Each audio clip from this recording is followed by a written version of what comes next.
So not too long ago, I made a video showing you my top 10 desirable statues that I wanted if I was going to be ordering statues this year. And if you recall, one of those statues was the Alita Rusted Angel statue. Just to answer your question, no, I still have not ordered that statue, but after getting this one, I am sorely tempted to do so. Now, in case you didn't see the unboxing for this statue, check it out. I had the most difficult time putting this statue together, even with these instruction manual. Now, to me, that was insane because two reasons. One, I have never had that much, I wouldn't want to say difficulty, but that many pieces with the Prime 1 statue. And that's what I'm talking about. This is my only Prime 1 statue, which I had to clarify because I was like, whoa, wait a minute. This is actually a quarter scale. No, it is not a 1/3 scale like the usual Prime 1 statues. This is actually a quarter scale. With that said, I was not expecting the amount of little pieces throughout the statue. But enough of that, let's get to the review. So when the statue actually became available for pre-order, it had two options. One, which is kind of like a basic regular version of it, which only had Alita kind of leaping over a concrete pillar, concrete wall. Now, I do love that Prime 1 did offer that option because it gives the buyer the option to, hey, I know, maybe you don't want to have a huge base or whatever, or, maybe it's something that you just don't care for. I mean, obviously the focal point of an Alita statue is Alita. And here we can see we have another individual here or an enemy. So the buyer didn't want that or didn't care for it. Hey, he had the other option, he or she, to get the less detailed / cheaper version of the statue. So I decided to pull the trigger on this one just because, man, I mean, just look at it, the freaking detail. Honestly, what really got me was two big things. Obviously, this mecha soldier just getting freaking obliterated. I mean, his head's freaking popping like a damn pimple. As you can see, freaking blood and eyeballs popping out right there, screaming in agony.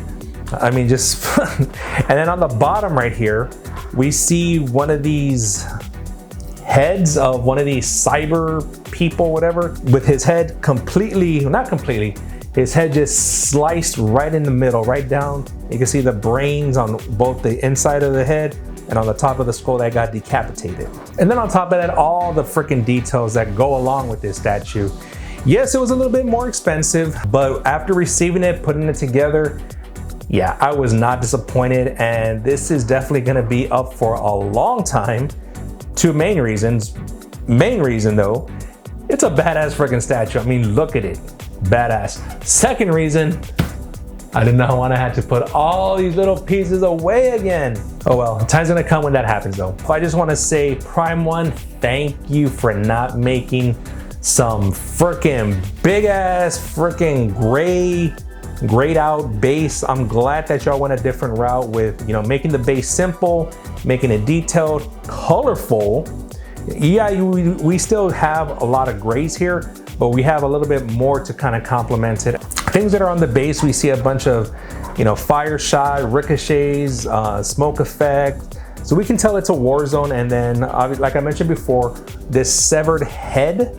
Now, in case you don't know, Alita herself, the whole anime comes from kind of like a cyberpunk kind of style, where these people have a lot of prosthetics. Some of them, including Alita, the only part that's actually human or organic is her head. The rest of the body is all mechanical. This guy here who has his freaking neck looks like it's a freaking screw, a cork that you just screw in, kind of like a light bulb. I mean, honestly, that's what it looks like to me. But just speaking of that, I mean, he's there with his head's freaking sliced in half, tongue sticking out, kind of looking around like, what the heck just happened to me? And then we have this huge, I guess, riot shield right here. And, with the turret right there in the front, but Alita being who she is, she just gets right past it. And the blade that she has just slices right through it.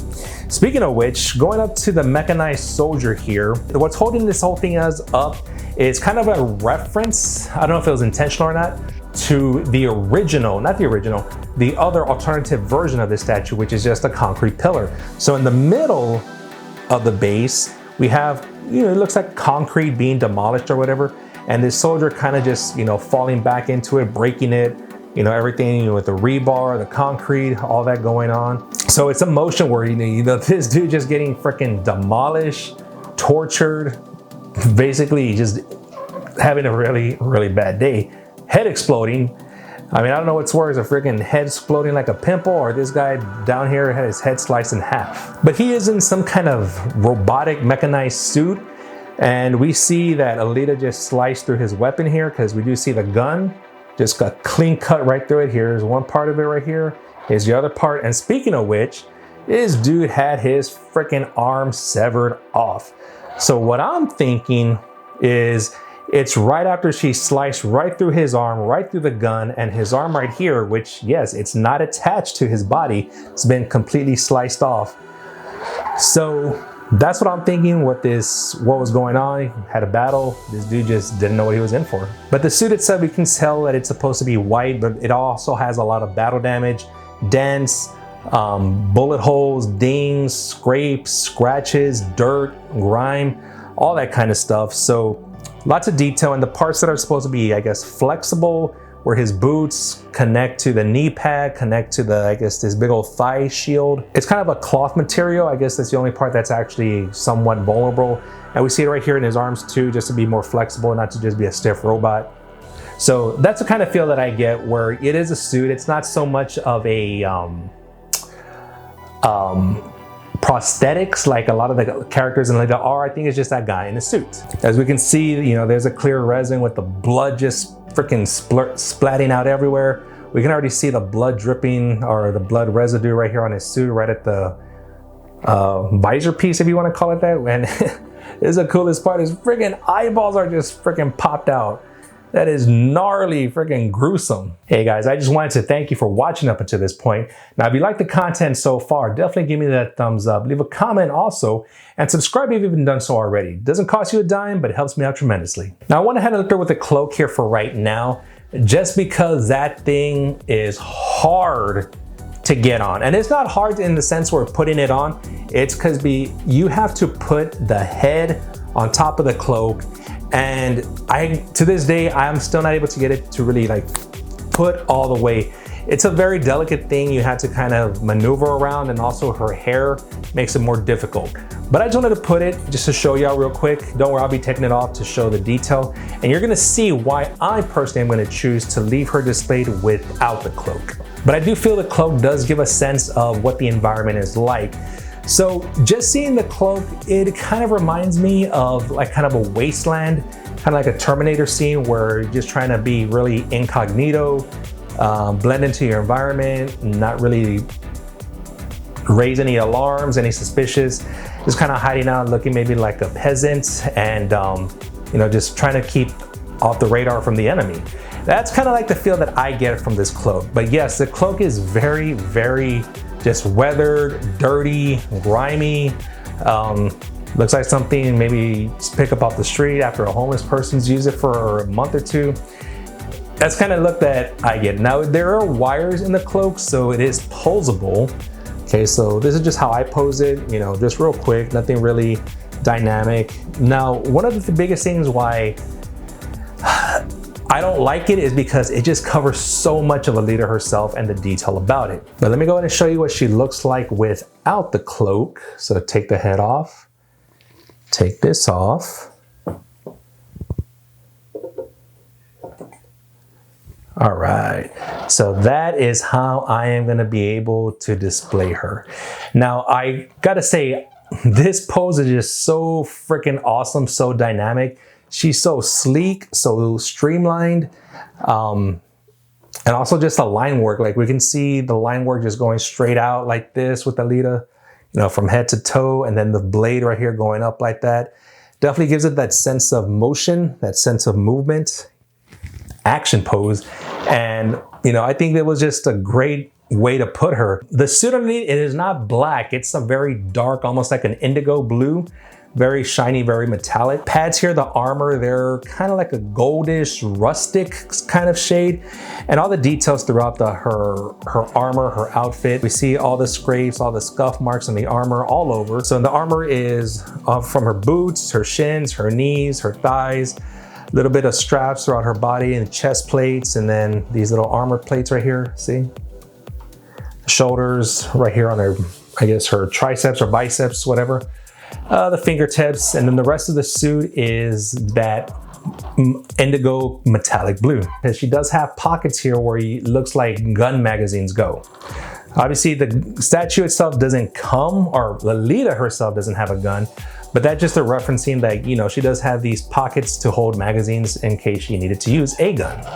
And moving on to the blade, it looks like one of those fold out switch blades. Just because the handle that she's actually holding onto, it's kind of like split even right here at the base where the blade actually attaches. It actually looks like it can fold, kind of like those fold away blades, if you know what I'm referring to.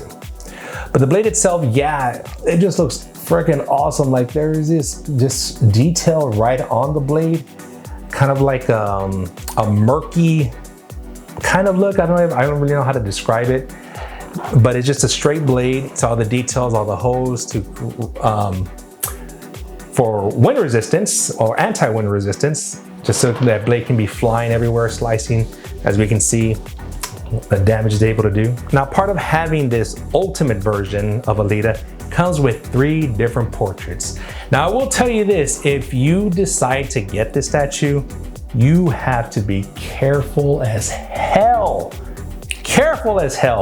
with these portraits, because all the hair is highly, highly detailed. So what happens when we get hair that's highly, highly detailed?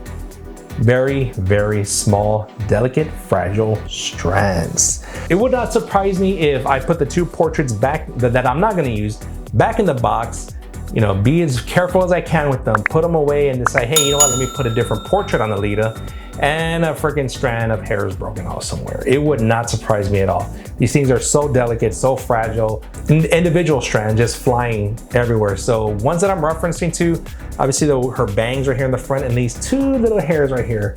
God, these scare the hell out of me as far as breakage, but looks badass nonetheless. So she does have 3 portraits. I have the screaming angry portrait right there. Now this other portrait, and I'll put them on, it's exactly the same. It's probably gonna be the one I'm gonna display her with. I think it's actually identical except the as far as the hair, the face, but this is more kind of like a calm look, kind of thinking, strategizing kind of look. And then the third portrait, now one of them is an exclusive when you get this version of the statue, and I think it's this one, where her hair is just more flowing to one side. Okay, now the other 2, obviously they're pretty much the same except for the face themselves on the portrait, but the hair is exactly identical. Speaking of the hair, as I mentioned before, very highly detailed, strands everywhere, short hairstyle, just flying everywhere. But let me go ahead and display her with the other portraits.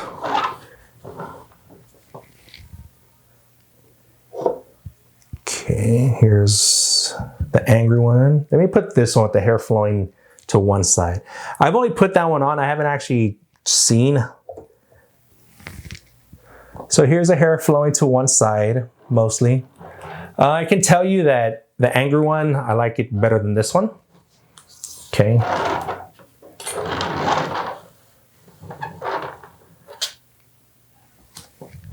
See how the other one looks. And again, this is the one that I think that I want to display her with, but I want to see what she looks like with it.